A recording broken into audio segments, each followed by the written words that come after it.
Hello student, good morning. आज हम आप लोग के सामने बिजनेस ऑर्गेनाइजेशन का 50 क्वेश्चंस का एमसीक्यू एक टेस्ट सीरीज़ लेकर के आए हैं। ये टेस्ट सीरीज़ लास्ट ईयर के जो बीएचयू बीकॉम, विद्यापीठ के बीकॉम, हरीशचंद्र के बीकॉम और भी इसके साथ साथ जो स्टेट यूनिवर्सिटीज़ के जो भी एग्ज़ाम्स होते हैं बीकॉम से रिलेटेड, उस एग्ज़ाम के पैटर्न के अकॉर्डिंग इसको पूरी तरह से सेट किया गया है। और ये क्वेश्चंस का जो सेटअप है ये पूरी तरह से आपके बीकॉम के एंट्रेंस के एग्ज़ाम में काफ़ी हेल्पफुल होगा। इस क्वेश्चंस के सेट में पूरी तरह से 50 क्वेश्चन का सेट है। हर एक क्वेश्चंस के 4 ऑप्शन दिए हैं, इसमें से एक आंसर आपका करेक्ट है। तो स्टूडेंट चलिए स्टार्ट करते हैं अपना जो इम्पोर्टेंट सेशन 50 क्वेश्चंस का बिजनेस ऑर्गेनाइजेशन का जो एक इम्पॉर्टेंस क्वेश्चंस का सेटअप बनाया गया है according to the BHU BCom, विद्यापीठ बीकॉम और any state level exams conduct for the BCom entrance exam. तो चलिए स्टार्ट करते हैं। इसमें पहला क्वेश्चन है आपका, what is the purpose of doing business. आपके ऑप्शंस हैं to sell the product, to earn money, to influence the life of people और लास्ट ऑप्शन है नन ऑफ द एबव। तो इसके लिए आपको 5 सेकेंड का टाइम है। तो स्टूडेंट जल्दी से अपने 5 सेकेंड में आप अपने राइट आंसर कमेंट बॉक्स में मुझे फटाफट बताइए। After the 5 minutes I will give the right answer of each question with explanation. Okay, चलिए आपके पास 5 सेकेंड है, बताइए अपने आंसर। तो स्टूडेंट इस क्वेश्चंस का जो पहला ऑप्शन होगा वो है आपका करेक्ट ऑप्शन है टू अर्न मनी। यानी कोई भी बिजनेस हम करते हैं किसके लिए? अर्न मनी के लिए। यानी मनी को अर्न करने के लिए किसी भी तरीके का कोई भी जो बिजनेस होता है उसका मेन पर्पस क्या होता है? Earn money. चलिए आगे बढ़ते हैं। Question number 2, the term business is derived from the word. Options हैं सेल, ह्यूमन एक्टिविटी, बिजी और बिजी सेल। तो इसका राइट आंसर होगा आपका ऑप्शन नंबर 3 बिजी। यानी बिजनेस शब्द जो है वो लैटिन वर्ड के बिजी शब्द से लिया गया है। चलिए बढ़ते हैं अपने अगले क्वेश्चन की ओर। Who among the following gave the definition of business. यानी बिजनेस की ये जो डेफिनेशन है, business may be defined as a human activity directed towards producing as acquiring wealth through buying and selling of goods। यह definitions इन जो experts हैं, जो इन लोगों की जो नाम दिए गए हैं, इसमें से किसने इस definitions को दिया है? आपके पास 5 सेकेंड है, जल्दी जल्दी आंसर बताइए। इस क्वेश्चन का राइट आंसर होगा स्टूडेंट्स एल.एच. हेने। Professor LH. हेने ने ये डेफिनेशन दिया कि बिजनेस में भी डिफाइंड, यानी बिजनेस को इस तरह से डिफाइंड किया जा सकता है जिसमें किसी ऐसी एक्टिविटीज़ को डायरेक्टली जो इंक्वायर किया जा सकता है, डायरेक्टली इसको उसमें इन्वॉल्व किया जाता है, जिसमें किसी भी गुड्स का, किसी भी सर्विस का प्रोड्यूस या एक्वायर किया जाता है जो कि वेल्थ के थ्रू, यानी किसी भी मनी के रूप में बाइंग और सेलिंग ऑफ द गुड्स के रूप में हो, उसको जो है इन्होंने बिजनेस की अकॉर्डिंग, बिजनेस के हिट में उसको रखा है। तो यह डेफिनेशन प्रोफेसर एल.एच. हेने द्वारा दिया गया है। यानी इस डेफिनेशन को प्रोफेसर एल.एच. हेने ने डिराइव किया है। चलिए आगे बढ़ते हैं। क्वेश्चन नंबर 4 है, any activity with the purpose of earning money और लाइवलीहुड। यानी किसी भी प्रकार की कोई भी ऐसी एक्टिविटीज़ जिससे हम पैसा अर्न करते हैं या अपना जीवन की जो हमारी जो दिनचर्या है उसको हम लोग अपने लिविंगहुड के लिए उसको हम परफॉर्म करते हैं, तो उस तरीके की एक्टिविटीज़ को क्या कहा जाता है? तो उसमें क्या है? ऑप्शन है आपके production of goods, economic activities, human activities, none of the above. तो इसमें आपका राइट आंसर है students option number 2 economic activities. यानी हमारे आसपास 2 तरीके की एक्टिविटीज़ होती हैं, एक होती है इकोनॉमिक एक्टिविटी, एक होती है non economic activity. Economic activities are those activities which are perform for only one the profit earning motive such as business, profession और employment. And other hand the second activities is non-economic activities. These activities only one for the perform for the mental or psychological satisfaction such as going to the temple, crossing the road and old man etc etc. Okay, चलिए अगला question है विच of the following is not involve in business, यानी इन चार options में से ऐसे कौन से एक्टिविटीज़ को रखा गया है जो कि बिजनेस के हेड में नहीं आता। आपके ऑप्शंस हैं option number 1 profit earning, option number 2 purchase of products, option number 3 transfer और exchange of goods and services, और लास्ट ऑप्शन है आपका नन ऑफ द एबव। यहाँ पर देखिए एक स्टूडेंट इसमें एक गलती हो गई थी, ये नन ऑफ द एबव ही इसका सही है, इसमें ऑल को जो है वो गलती हो गया, इसमें मिस प्रिंट हो गया था, तो आप इसको ऑल को नन ही पढ़ें। चलिए जल्दी से जल्दी अपने आंसर दीजिए स्टूडेंट। तो इसका जो राइट आंसर है वो है आपका 4th, यानी इसमें ये कहा गया है कि इसमें नॉट, यानी इसमें कहा गया है कि इसमें कौन सी एक्टिविटीज़ नहीं है जो बिजनेस में नहीं आती, तो ये तीनों एक्टिविटीज़ जो है ये बिजनेस के एक्टिविटीज़ के हेड में आती है। ठीक है, तो आपका सही आंसर होगा 4th, यानी इसमें से कोई ऐसी एक्टिविटीज़ नहीं है जो बिजनेस में आती, यानी सारी एक्टिविटीज़ बिजनेस में आती है। चलिए बढ़ते हैं हम लोग अपने अगले क्वेश्चन के लिए। What is an essential characteristics of business, business का एक इसेंशियल कैरेक्टरिस्टिक्स इनमें से क्या हो सकता है। आपके ऑप्शंस हैं ऑप्शन नंबर 1 सेल और exchange of goods and services, profit earning, customer satisfaction, all of the above. तो चलिए आपके राइट आंसर दीजिए स्टूडेंट। देखिए इसमें बिजनेस में सारी एक्टिविटीज़ को शामिल किया जाता है, एक्सचेंज होता है, सेल होता है गुड्स का और सर्विस का, प्रॉफिट अर्निंग भी होता है बिजनेस का मेन कैरेक्टरिस्टिक्स, और कस्टमर का सेटिस्फेक्शन भी होता है। चलिए आगे बढ़ते हैं नेक्स्ट क्वेश्चन की ओर। Which of the following is the primary objective of business, तो यानी बिजनेस का एक प्राइमरी ऑब्जेक्टिव और एक सेकेंडरी ऑब्जेक्टिव होता है, तो बिजनेस का प्राइमरी और सेकेंडरी ऑब्जेक्टिव में क्या है, तो यहाँ पर आपका क्वेश्चन है कि which of the following is the primary objective of business. चलिए आपके ऑप्शंस हैं customer needs and satisfaction, earning profit, production of goods और नन ऑफ द एबव, यानी इसमें से कौन सी ऐसी एक्टिविटीज़ है जो बिजनेस की प्राइमरी एक्टिविटीज़ के हेड में आ सकती है स्टूडेंट। चलिए तो बताइए आपके आंसर क्या होंगे इसमें। तो इसका जो आपका राइट आंसर है स्टूडेंट, इसका राइट आंसर होगा अर्निंग प्रॉफिट, यानी किसी भी बिजनेस का जो प्राइमरी यानी कि जो इसका जो मेन ऑब्जेक्टिव होता है वो होता है प्रॉफिट अर्न करना।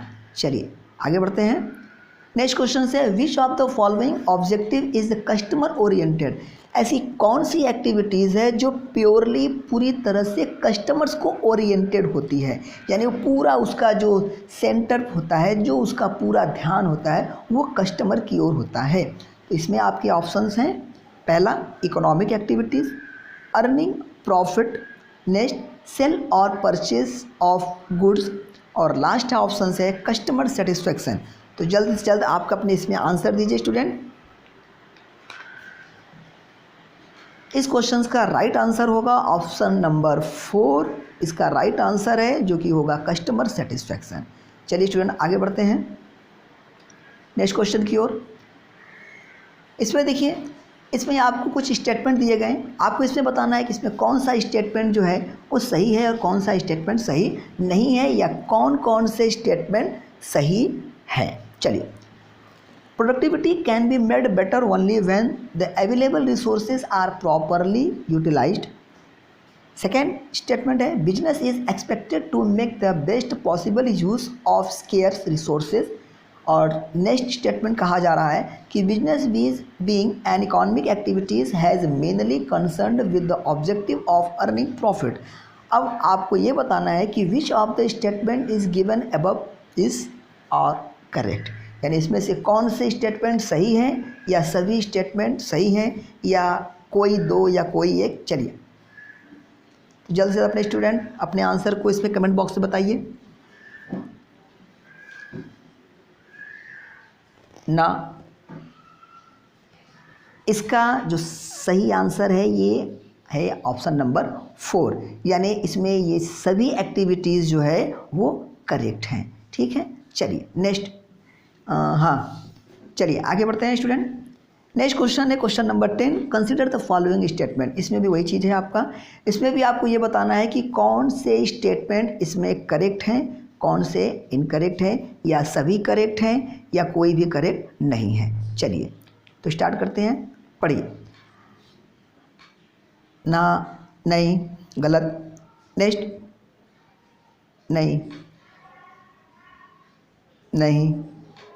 चलिए हम बता रहे हैं इसका आंसर। इसका जो राइट आंसर होगा इसमें केवल पहला और दूसरा ऑप्शन जो है वो करेक्ट है, बाकी का जो तीसरा ऑप्शन है वो आपका करेक्ट नहीं है। तो यानी इसमें के शुरुआत के जो दो ऑप्शंस हैं ये करेक्ट हैं आपके, जो शुरुआत के जो दो ऑप्शंस हैं स्टूडेंट ये करेक्ट है, थर्ड वाला जो है ये करेक्ट नहीं है। यानी क्या कहा जा रहा है थर्ड में, every business is free from risk. Business का तो एक इसेंशियल कैरेक्टरिस्टिक्स होता है इसमें कि ज़्यादा रिस्क होता है, हर बिजनेस में रिस्क ज़्यादा होता है। इसमें कहा जा रहा है कि free from risk, that it is not a correct statement. चलिए आगे बढ़ते हैं। Next, consider the following statement. यहाँ पर भी स्टेटमेंट का क्वेश्चन है, इसमें भी आपके 3 स्टेटमेंट देना है and you have to tell which of the statement is correct और all of the statement are correct और any one is correct and remaining is incorrect. तो आपके सारे जो स्टेटमेंट है वो है, number 1, the primary objective of a business is to earn profit. Next, service include transportation, banking, insurance etcetera. और third statement है, the term business is derived from the word busy. चलिए तो स्टूडेंट बताइए इसमें से कौन सा आपका सही है। बिल्कुल सही, इसमें ऑप्शन नंबर 4 सही है। चलिए यानी इसमें तीनों जो स्टेटमेंट है वो करेक्ट हैं। Next, which of the following refers to the position of an enterprise in the relation to its competitors. चलिए तो इसके ऑप्शन जो दिए हैं आपके, survival, growth, productivity, market standing. जल्द से जल्द अपने आंसर बताइए तो स्टूडेंट्स। इसका जो राइट आंसर होगा वो होगा मार्केट स्टैंडिंग। चलिए next question, question number 13, which of the following is the measures of success in every organisation. How can you say that this business is और दिस ऑर्गेनाइजेशन इज सक्सेस और this business are not success और failure. इसके success और failure के कौन कौन से ऐसे कॉजेस या कौन कौन से ऐसे मेजरमेंट हो सकते हैं। तो सबसे पहला दिया हुआ इसमें option, sale of products, value of the goods, growth rate, और लास्ट है क्रिएशन ऑफ कस्टमर। चलिए तो इस क्वेश्चन का राइट आंसर होगा स्टूडेंट्स ग्रोथ रेट। अगर से आपके बिजनेस का ग्रोथ रेट जो है लगातार जो है बढ़ता चला जा रहा है, यानी लगातार आपका बिजनेस का ग्रोथ रेट जो है स्टूडेंट वो बढ़ता जा रहा है, हमेशा ऊपर की ओर उठता जा रहा है, तो simply you can say that आपका बिजनेस जो है वो क्या हो रहा है, सक्सेस की ओर बढ़ रहा है। चलिए नेक्स्ट क्वेश्चन,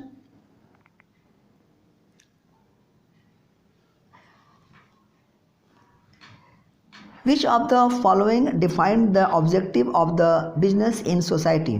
ये आपका स्टेटमेंट है, the purpose of business is not only earning profit but also discharging responsibilities. यानी किसी भी बिजनेस का जो मेन ऑब्जेक्टिव या मुख्य इसका जो उद्देश्य होना चाहिए वो सिर्फ और सिर्फ प्रॉफिट अर्निंग करना नहीं होना चाहिए, बल्कि सोसाइटी के लिए इसकी जो कुछ रिस्पॉन्सिबिलिटीज़ हैं उस रिस्पॉन्सिबिलिटीज़ का भी इसे फुलफ़िल करना चाहिए। तो आपके ऑप्शंस हैं, इसमें 4 लोगों के नाम दिए गए हैं स्टूडेंट, आपको बताना है इसमें से कौन से जो है एकदम करेक्ट हैं। नहीं, LH हैने नहीं, जी हाँ बिल्कुल सही, हेनरी फेयोल। इसके जो राइट आंसर है, इस जो डेफिनेशंस है ये डेफिनेशन, इस डेफिनेशंस को दिया ये प्रोफेसर हेनरी फेयोल ने। चलिए स्टूडेंट आगे बढ़ते हैं। Question number 15, which among the following has the duty to produce and supply products of proper quality to satisfy the expectation of consumers. चलिए which among the following has duty to produce, यानी कौन सी ऐसी duties हैं जो proper quality की goods को with satisfaction, जैसी हमारी एक्सपेक्टेशन थी according to the expectation of the consumers is provided. ठीक है, इसको किस एक्टिविटीज़ में किसकी ये ड्यूटीज़ होती है। इसका राइट आंसर होगा स्टूडेंट बिजनेसमैन, बहुत सही। चलिए आगे बढ़ते हैं। इसमें आपको मैच कराना है कि कौन सा लिस्ट जो है ए लिस्ट 2 से मैच कर रहा है। तो इस क्वेश्चन को ध्यान से देखिए। इस तरीके के क्वेश्चंस 1-2 क्वेश्चन या 3 क्वेश्चंस का सेट हर टाइप के एग्ज़ाम में, आपके जो कॉमर्स से रिलेटेड जो भी सारे एग्ज़ाम होते हैं उसमें इस तरीके के एग्ज़ाम में आपके ऐसे matching the words, matching the column के क्वेश्चन ज़रूर आते हैं। तो इसका राइट आंसर होगा स्टूडेंट 1, 2, 3, 4, यानी मैन्युफैक्चरिंग इंडस्ट्रीज़ में आपकी आता है सिंथेटिक, इंटरनल ट्रेड में आता है आपका रिटेल, एक्सटर्नल ट्रेड जो पार्ट होता है वो इंटरपोर्ट का होता है, और एक्सोरी टू ट्रेड यानी कि बिजनेस की जो ट्रेड के जो सहायक होते हैं वो होते हैं advertising, warehousing, marketing, insurance, banking etcetera. चलिए स्टूडेंट आगे को बढ़ते हैं। नेक्स्ट क्वेश्चन से which among the following requires mechanical appliances and technical skills, ऐसा कौन सा बिजनेस है जिसमें आपको मैकेनिकल अप्लायंसेस की और टेक्निकल स्किल्स की रिक्वायरमेंट होती है। जिस टाइप्स के बिजनेस में, जिस टाइप्स की एक्टिविटीज़ में, उस एक्टिविटीज़ को क्या कहा जाता है।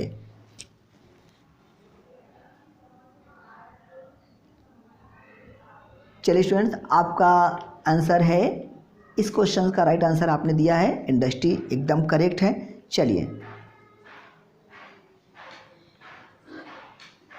जी हाँ ठीक, वेरी गुड, एकदम करेक्ट।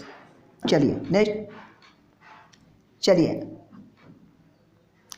नेक्स्ट क्वेश्चन है विच of the following concerned with the production of goods and services by converting raw materials into useful products, ऐसी कौन सी एक्टिविटीज़ है जिसमें रॉ मटेरियल्स को कन्वर्ट किया जाता है फिनिश गुड्स में। उस तरीके की जो एक्टिविटीज़ होती है उस एक्टिविटीज़ को क्या नाम देते हैं। Trade, marketing, production, all of the above. चलिए तो इस क्वेश्चन का राइट आंसर है student production. Production is an activities for the converting the raw material into the finish goods for the useful products to the consumers. चलिए next question है student which of the following statement is correct और incorrect और all of the statement are correct. चलिए anti social practices, black marketing, एडल्ट्रेशंस, मिसलैंडिंग, information exploit people, no business enterprise can flourish in the competitive world without innovation.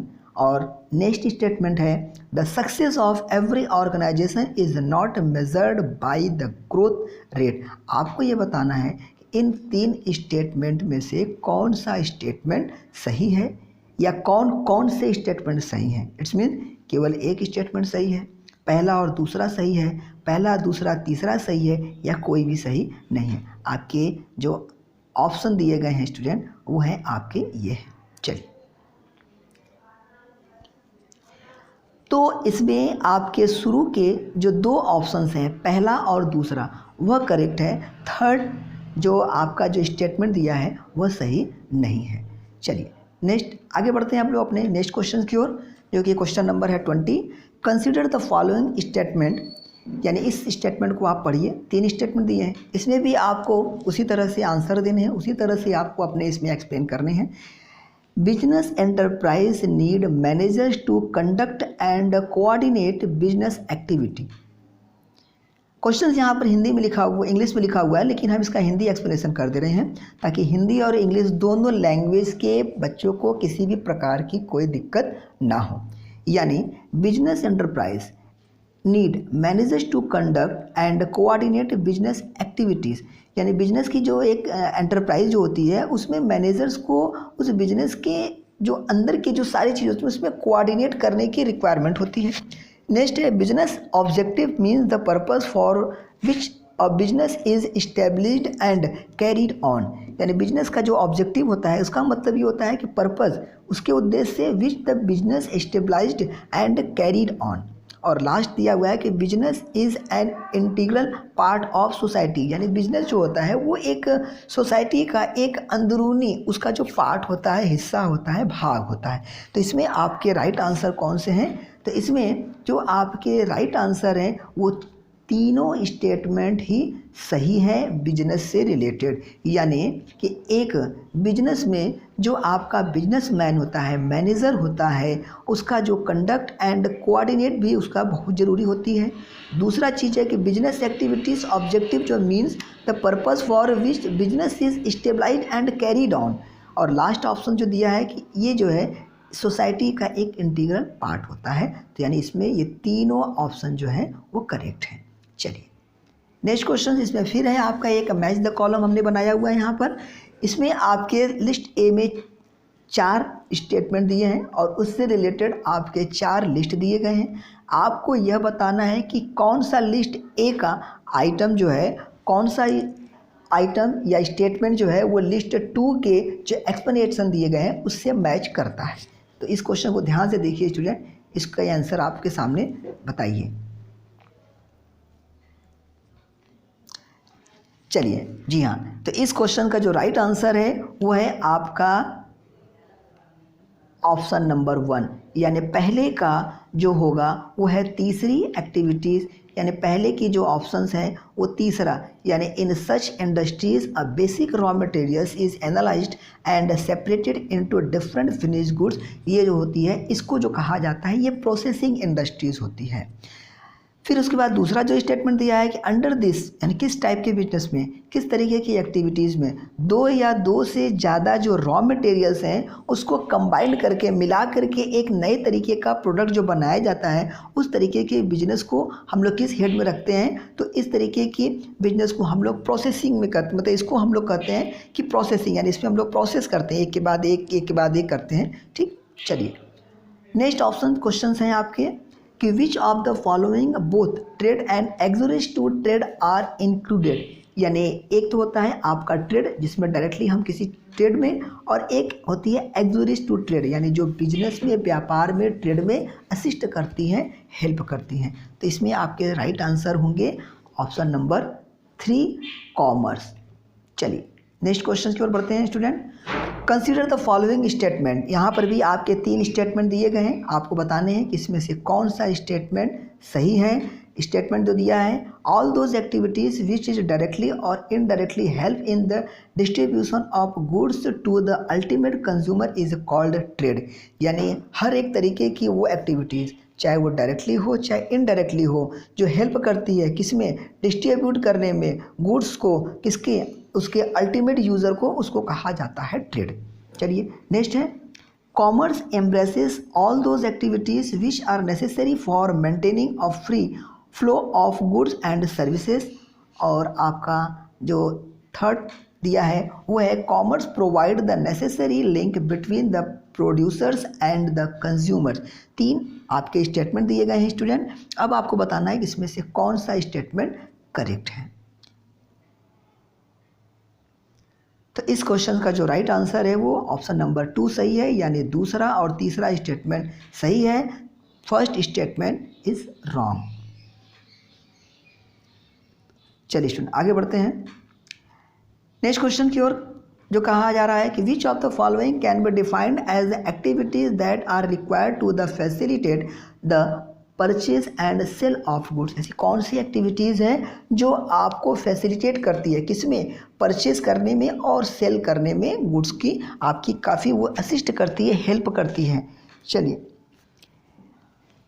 हाँ बिल्कुल सही, यानी auxiliaries to trade, insurance, banking, warehousing, marketing, advertising, ये सब सारी ऐसी activities हैं जो आपके गुड्स को परचेज करने में और साथ ही साथ उसके सेल करने में काफ़ी हेल्प करती है। उसे कहा जाता है एक्सोरिस टू ट्रेड, या इसे हम लोग करते हैं एड्स टू ट्रेड, यानी हिंदी में इसको कहा जाता है कि व्यापार के सहायक, यानी जो आपके व्यापार में असिस्ट करती हैं। चलिए आगे बढ़ते हैं स्टूडेंट। नेक्स्ट क्वेश्चन, जो question number 25, which of the following is correct regarding trade, यानी ट्रेड के संबंध में इसमें से कौन सा स्टेटमेंट सही है या कौन से स्टेटमेंट सही है। चलिए आपके सामने स्टेटमेंट है, it involve the buying and selling of goods, यानी ट्रेड के अंतर्गत हम लोग गुड्स और सर्विस को प्रोक्यूर करना, सेलिंग करना, किसी भी प्रोडक्ट को उसको शामिल करते हैं। दूसरा कहा जा रहा है it is an integral part of commerce, यह जो है कॉमर्स का, वाणिज्य का एक भाग होता है, अंश होता है। Next it help in making the goods produce available to ultimate consumers और यूजर्स। चलिए इसके लिए भी आपको 5 सेकंड दिया जा रहा है स्टूडेंट, जल्द से जल्द अपने आंसर को बताइए। इस क्वेश्चन का राइट आंसर होगा स्टूडेंट्स ऑप्शन नंबर, इसका जो राइट आंसर है ऑप्शन नंबर 4, यानी इसमें तीनों स्टेटमेंट जो है वो आपके करेक्ट हैं। चलिए आगे बढ़ते हैं स्टूडेंट। इसमें दिया हुआ है फिर इसमें कि मैच द फॉलोइंग, यानी इसमें भी आपके जो है लिस्ट दिए गए हैं, लिस्ट आपका ए दिया हुआ है और लिस्ट बी दिया है, या लिस्ट 1 और लिस्ट 2 दिया है। यहाँ पर आपको लिस्ट ए में आपके कुछ स्टेटमेंट दिए गए हैं स्टूडेंट, और आपको उस स्टेटमेंट को लिस्ट 2 के या लिस्ट बी के जो आपके उसके एक्सप्लेनेशन दिए गए हैं उससे आपको मैच कराना है। चलिए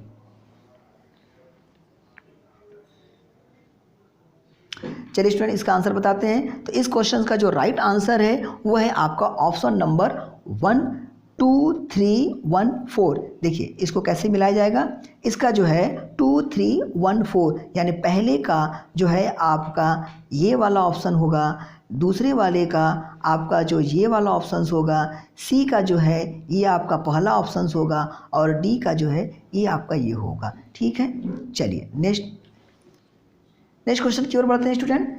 Which of the following inform the consumers about the availability of various products and services? How can you know about the new kinds of goods or services are apply or perform in the market? कैसे जान जाते हो आप घर में बैठे बैठाए कि कौन सा जो है प्रोडक्ट लेना लायक है, कौन सा प्रोडक्ट हमें लेना चाहिए, या उसकी क्या क्वालिटी है, उसके जो सारी जो उसकी जो खूबियाँ या कमियाँ हैं, आप कैसे उसके बारे में जानते हो? तो उस जो सर्विस होती है उस सर्विस को क्या कहते हैं student? Whole trade, warehousing, advertising और मार्केटिंग। तो इस क्वेश्चन का सही आंसर है एडवर्टाइजिंग। एडवर्टाइजिंग क्या है? विज्ञापन। What is an advertising? Advertising is a process for to know about the new product और सर्विसेज टू अननोन पर्सन। यानी एक ऐसी ये एक्टिविटीज़ है स्टूडेंट जिसमें हम अपने गुड्स और सर्विस के बारे में उन व्यक्तियों को बताते हैं जो उस गुड्स या उस सर्विस के बारे में उनको कोई जानकारी नहीं है। चलिए नेक्स्ट क्वेश्चन है student, which of the following provides protection from risk such as risk of loss due to fire, theft, accident etcetera. यानी बिजनेस में भाई आपके तो रिस्क तो होंगे, वो कहा गया है कि more risk more profit, no risk no profit. तो ऐसे रिस्क से आपको जो बचाव करता है उसको क्या कहा जाता है? बिल्कुल सही। तो इसका जो राइट आंसर होगा स्टूडेंट वो होगा इंश्योरेंस। चलिए नेक्स्ट क्वेश्चन की ओर बढ़ते हैं स्टूडेंट, जो है हमारा question number 29। Consider the following statement. अब बताइए इसमें से कौन से स्टेटमेंट सही है? A profession is a something which is more than a job. Next, those engaged in a profession are called professionals. Next, it is a career. It is a career for someone who is to be competent in their respective area. तो profession से संबंध में इसमें आपके कौन सी activities शामिल है? देखिए स्टूडेंट, किसी भी तरीके की जो इकोनॉमिक एक्टिविटीज़ होती है तो उस तरीके की जो इकोनॉमिक एक्टिविटीज़ में 3 तरीके की गतिविधियाँ, 3 तरीके के जो परफॉर्मेंस है वो शामिल होते हैं। पहला जो होता है स्टूडेंट वो होता है आपका बिजनेस, दूसरा जो होता है वो होता है आपका प्रोफेशन, तीसरा जो होता है वो आपका एम्प्लॉयमेंट। तो यहाँ पर बात कही जा रही है किसके लिए? प्रोफेशन के लिए।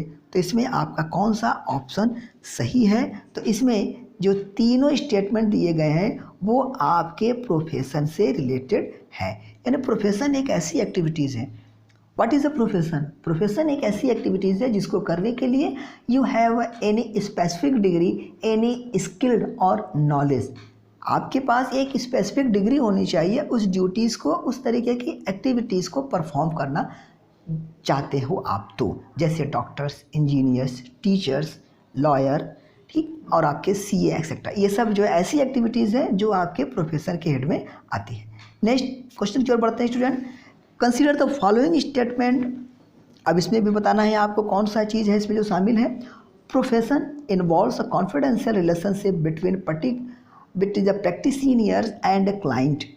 It is bound by a distinctive ethical code, or professionals are monetary gain by charging professional fees. यहाँ पर भी प्रोफेशन से रिलेटेड आपको दिया गया स्टूडेंट, तो बिल्कुल सही, इसका भी आंसर नंबर जो है होगा ऑप्शन वो 4 इसका करेक्ट आंसर है। नेक्स्ट क्वेश्चन क्यों पढ़ते हैं स्टूडेंट।